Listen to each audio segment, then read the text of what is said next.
तो पिछली वीडियो में हमने मेटल्स पर बात की थी, है ना? हमने कुछ एग्जाम्पल्स देखे थे और उनकी प्रॉपर्टीज एक्सप्लोर की थीं, जैसे कि वो कितने चमकदार होते हैं, हीट और इलेक्ट्रिसिटी के अच्छे कंडक्टर होते हैं वगैरह। लेकिन आज हम टॉपिक बदल रहे हैं। आज हमारा फोकस है नॉन मेटल्स पर। तो आइए कुछ नॉन मेटल्स देखते हैं। मैंने यहाँ कुछ तरतीब दिए हुए हैं। सबसे पहले कार्बन, फिर सल्फर, ये जो जर्द रंग का सब्सटेंस है, उसके बाद आयोडीन और आखिर में फॉस्फोरस, जो इस वक्त पाउडर की शक्ल में है, लेकिन असल में ये छोटे सुर्ख जर्रात की शक्ल में होता है, सल्फर की तरह, बस रंग मुख्तलिफ होता है। हम इन एलिमेंट्स को एक एक करके गौर से देखेंगे और इनकी प्रॉपर्टीज को मेटल्स के साथ कंपेयर करेंगे। आइए पहले इन नॉन मेटल्स की सरफेस देखते हैं और चेक करते हैं कि ये कैसी दिखती हैं। पहले सल्फर को देखते हैं। ये जर्द रंग का सब्सटेंस है और गौर करने पर आप देखेंगे कि इसमें कोई चमक नहीं, बिल्कुल डल है। तो हम कह सकते हैं कि सल्फर के पास मेटालिक लस्टर नहीं है। अब फॉस्फोरस की बारी है। ये पाउडर में है, लेकिन अगर सॉलिड या क्रम्स की शक्ल में भी हो, तब भी ये चमकदार नहीं होता। ये रोशनी रिफ्लेक्ट नहीं करता जैसे मेटल्स करते हैं, तो फॉस्फोरस भी नॉन लस्ट्रस है। तीसरा है आयोडीन। ये थोड़ा इंटरेस्टिंग है। अगर गौर से देखें तो इसमें थोड़ी बहुत चमक दिखाई देती है, थोड़ा सा मेटालिक शाइन होता है। तो आयोडीन बाकी नॉन मेटल से मुख्तलिफ है। हम कह सकते हैं कि आयोडीन में लस्टर मौजूद होता है। आखिर में कार्बन, ये बिल्कुल डल है, स्याह रंग में और कोई चमक नहीं, तो कार्बन भी नॉन लस्ट्रस है।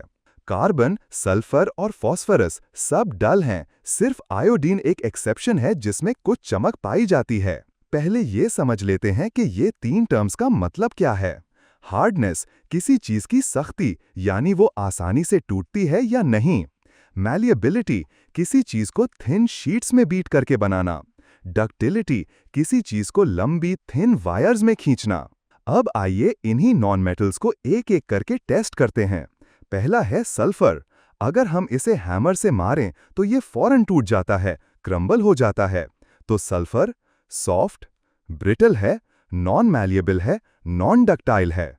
अब फॉस्फोरस, ये पहले से पाउडर में है, मतलब ये पहले ही ब्रिटल है, तो हैमर की जरूरत भी नहीं।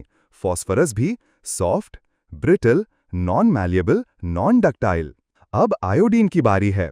अगर हम इसे भी हैमर से मारें तो ये भी क्रम्बल हो जाता है, तो आयोडीन भी soft, brittle, non malleable, non ductile.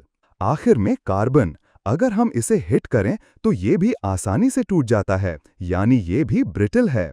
लेकिन कार्बन के बारे में एक अहम नुक्ता है।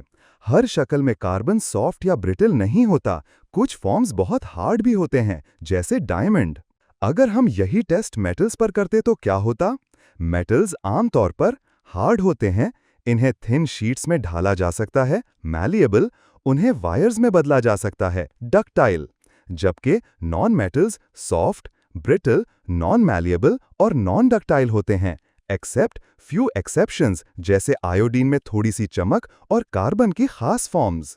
तो हमने आज एक्सप्लोर किया कार्बन, आयोडीन, फॉस्फोरस और सल्फर की नॉन मेटालिक प्रॉपर्टीज। इनमें से सिर्फ आयोडीन में थोड़ी चमक, लस्टर है। बाकी सब सॉफ्ट, ब्रिटल, नॉन मैलिएबल और नॉन डक्टाइल हैं। कार्बन एक खास केस है जिसकी कुछ फॉर्म्स बहुत हार्ड होती हैं, जैसे डायमंड। हम अभी मुकम्मल नहीं हुए। अगली वीडियो में हम देखेंगे इलेक्ट्रिकल कंडक्टिविटी, थर्मल कंडक्टिविटी और सोनोरिटी, आवाज पैदा करने की सलाहियत। तो अगली वीडियो में मुलाकात होगी।